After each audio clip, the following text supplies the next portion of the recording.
सतगुरु की साजी नवाजी प्यारी सात संगत जी, प्यार से कहिए धन अंकार जी। निरंकार दातार प्रभु जो करता है ठीक करता है। हमारे साथ जो भी होता है वो सब अच्छा ही होता है। हम सभी छोटी छोटी बातों से घबरा जाते हैं, हमें घबराना नहीं चाहिए। इसे इस उदाहरण से समझें। एक समय की बात है, एक राजा राज्य करता था। उसकी प्रजा सुखी थी, राजकाज अच्छा चल रहा था। उसका मंत्री बड़ा धर्मात्मा तथा ब्रह्मज्ञानी था।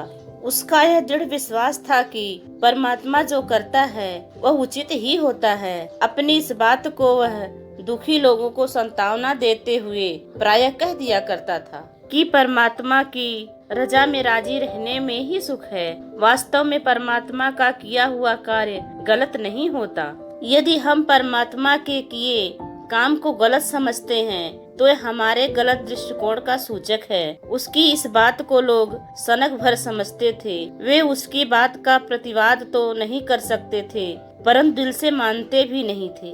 एक बार सुबह राजा जब दरबार के लिए आने लगा तो अचानक तेज धार वाले चाकू से उसकी उंगली कट गई। राजा जब दरबार में आया तो उसकी उंगली पर पट्टी बंधी हुई थी। मंत्री ने पूछा, महाराज उंगली को क्या हो गया है? राजा ने बताया कि किस तरह आज सुबह सुबह उसकी उंगली कट गई। मंत्री ने कुछ नहीं कहा। राजा ने उंगली में दर्द होने की शिकायत की तो उसने कहा, दर्द तो होगा ही महाराज, जिसे दर्द होता है उसे ही पता चलता है। सब परमात्मा के खेल हैं। मंत्री जी, आप हर बात में परमात्मा को ले आते हैं। राजा जरा तेज स्वर में बोला। क्या बताऊं महाराज, परमात्मा ही सब कुछ करने कराने वाला है। परमात्मा के अपने खेल हैं, इसमें कोई क्या कर सकता है? मंत्री ने सरलता से उत्तर दिया। उसकी बात सुनकर राजा को और भी गुस्सा आ गया। कैसा आदमी है, हर बात में परमात्मा परमात्मा चिल्लाता रहता है। दरअसल राजा की उंगली में दर्द हो रहा था। ऐसे में परमात्मा का नाम उसे तेजाब सा लग रहा था। मंत्री जी की बात सुनकर राजा को क्रोध आ रहा था, परंतु वे कुछ कह नहीं पा रहे थे। आप हमेशा कहते हैं कि भगवान जो करता है अच्छा करता है। राजा तेजी से बोले। हाँ महाराज, परमात्मा हमेशा अच्छा ही करता है, मंत्री ने उत्तर दिया। फिर तो उसने हमारी उंगली काट कर भी अच्छा ही किया, राजा तिलमिला कर बोला। इसमें कोई संदेह नहीं महाराज, परमात्मा जो करता है वह सर्वोचित होता है। आपने जो कहा वह ठीक ही है, कहकर मंत्री जी शांत हो गए। राजा ने मन में ठान लिया कि इस मंत्री को मैं अच्छा सबक सिखाऊंगा। जब इसे दुख मिलेंगे तो अपने आप परमात्मा को गाली देगा। दूसरों के लिए भाषण देता है, जब खुद पर आन पड़ेगी तब पता लगेगा कि परमात्मा उचित करता है या अनुचित। यह सोचकर राजा भी रोज के कार्य निपटाने लगा। एक दिन बाद राजा एवं मंत्री ने शिकार का कार्यक्रम बनाया। मंत्री ने सारी व्यवस्था कर दी। नियत समय पर दोनों जंगल की ओर चल पड़े। घोड़े दौड़ाते रहे। वे कब अपने राज्य की सीमा से बाहर आ गए पता ही न चला। घने जंगल के बीच राजा ने एक कुआं देखा। वे दोनों घोड़े से नीचे उतरे। प्यास से व्याकुल होकर दोनों कुएं के पास गए। कुआं सूखा और काफी गहरा था। कुएं की गहराई देखकर राजा के दिमाग में बदले की भावना जागी। उसने मंत्री को कुएं में धक्का दे दिया। एकदम के आक्रमण से मंत्री संभल नहीं पाया और कुएं में गिर गया। उसने राजा की ओर जैसे ही अचरज से देखा, राजा बोला, देखो भगवान ने यह भी तो अच्छा ही किया है। मंत्री ने कहा, हाँ राजा, परमात्मा जो करता है वह सर्वोचित होता है। यह सुनकर राजा अपने घोड़े के पास आ गया। अभी वह घोड़े पर चढ़ने वाला ही था कि किसी जंगली कबीले के कुछ आदमी आए और उन्होंने राजा को घोड़े से उतार लिया। उनकी भयानक शक्लें देखकर राजा हक्का बक्का रह गया। उन्होंने राजा के हाथ उसकी कमर से बांध दिए और उसे जबरदस्ती अपने साथ ले चले।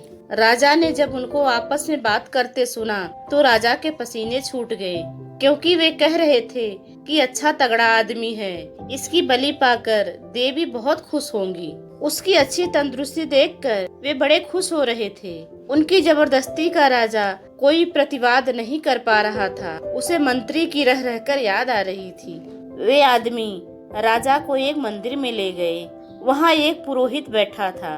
उसने उसे नहलाकर लाने का आदेश दिया। साफ शुद्ध करके जब उसे बलि स्थान पर लाए तो राजा को मौत साक्षात नजर आने लगी। पुरोहित ने उसकी पूरी जांच की। उसकी कटी अंगुली देखकर पुरोहित ने कहा कि यह आदमी बलि योग्य नहीं है, कोई संपूर्ण मानव लाओ। राजा की जान में जान आ गई। उन लोगों ने राजा को छोड़ दिया। राजा ने अपने आप से कहा कि सच ही परमात्मा जो करता है वह सर्वोचित होता है। आज मेरी अंगुली नहीं कटी होती तो बचने का कोई रास्ता नहीं था। यह सोचते हुए वह कुएं की ओर आ रहा था कि मैं कितना पापी हूँ जो ऐसे धर्मात्मा मंत्री को कुएं में धक्का दे दिया। कुएं के पास जाकर उसने अपने सिर से पगड़ी उतारी और उस पगड़ी के सहारे मंत्री को कुएं से निकाल लिया। बाहर निकलकर उसने मंत्री को पूरी बात बताई और कहा कि परमात्मा जो करता है बिल्कुल ठीक करता है। मुझ पापी को क्षमा कर दो जिसने आप जैसे धर्मात्मा को कष्ट पहुंचाया। मंत्री ने बीच में ही कहा, महाराज, इसमें क्षमा याचना की कोई बात नहीं। यदि परमात्मा मुझे कुएं में ना गिराता तो उन लोगों ने आपकी बजाय मेरी बलि दे देनी थी, क्योंकि मेरा तो कोई अंग कटा हुआ नहीं था। परमात्मा ने जो किया अच्छा ही किया। राजा ने भी दिल से इस सच्चाई को स्वीकार किया और दोनों शीघ्र ही अपनी राजधानी पहुंचने के प्रयास में घोड़ों पर तेजी से चल पड़े। अधिकांश लोग इस तथ्य को स्वीकार करते हैं कि परमात्मा ही सब कुछ करने वाला है, परंतु यदि कोई कष्ट आ जाए तो परमात्मा को दोषी ठहराने में पीछे नहीं रहते। प्रायः लोगों में यह प्रवृत्ति होती है कि वे सफलता का श्रेय स्वयं लेते हैं और असफलता का दोष परमात्मा को देते हैं। इस प्रकार इस तथ्य पर दृढ़ नहीं रहते। इस प्रकार के दोहरे मापदंड अपनाना किसी प्रकार से भी उचित नहीं है। धन्यवाद जी।